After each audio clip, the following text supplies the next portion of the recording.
क्या आप जानते हैं भगवान जगन्नाथ का असली रूप यह लकड़ी की मूरत नहीं बल्कि एक चमकता हुआ नीला पत्थर था जिसे नीलमाधव कहा जाता था। आखिर वो दिव्य पत्थर गायब कहाँ हो गया और भगवान अधूरी मूरत में क्यों बदल गए? यह कहानी मालवा के राजा इंद्रद्युम्न से शुरू होती है। उन्हें पता चला कि ओडिशा के घने जंगलों में भगवान विष्णु साक्षात नीलमाधव के रूप में पूजे जाते हैं। राजा ने अपने मंत्री विद्यापति को खोज पर भेजा। विद्यापति जंगलों में भटकते हुए आदिवासी सरदार विश्ववसु तक पहुंच गए, जो गुफा में गुप्त रूप से नीलमाधव की पूजा करते थे। विद्यापति ने सरदार की बेटी से शादी की और जिद करके गुफा देखने की बात मनवा ली। सरदार ने शर्त रखी कि वे उनकी आंखों पर पट्टी बांधकर ले जाएंगे, लेकिन विद्यापति ने चालाकी की। उन्होंने रास्ते में चुपके से सरसों के बीज गिरा दिए। कुछ दिनों बाद जब बारिश हुई तो सरसों के पौधे उग आए और विद्यापति को गुफा का रास्ता मिल गया। उसने तुरंत राजा को खबर दी। राजा इंद्रद्युम्न अपनी विशाल सेना लेकर घमंड के साथ भगवान को लेने पहुंचे, लेकिन उनके वहां पहुंचते ही नीलमाधव की मूर्ति हमेशा के लिए गायब हो गई। भगवान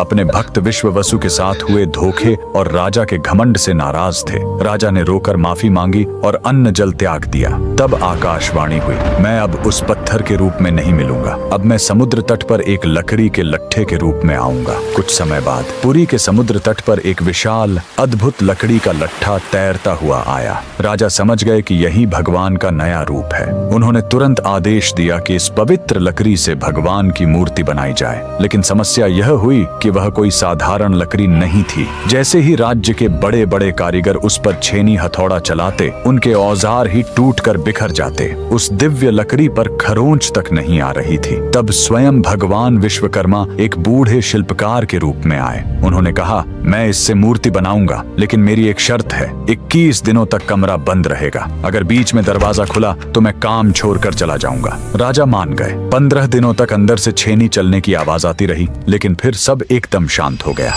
रानी गुंडिचा को लगा कि बूढ़ा शिल्पकार शायद अंदर मर गया है। घबराहट में उन्होंने दरवाजा खोल दिया। अंदर देखा तो शिल्पकार गायब था और वहां भगवान जगन्नाथ, बलभद्र और सुभद्रा की अधूरी मूर्तियां थीं। राजा बहुत दुखी हुए, लेकिन तभी भगवान ने संकेत दिया कि वे इसी अधूरे रूप में रहकर भक्तों को दर्शन देना चाहते हैं। यही कारण है कि आज भी हम भगवान के उस अधूरे लेकिन सबसे प्यारे रूप की पूजा करते हैं। कमेंट्स में जय जगन्नाथ जरूर लिखें।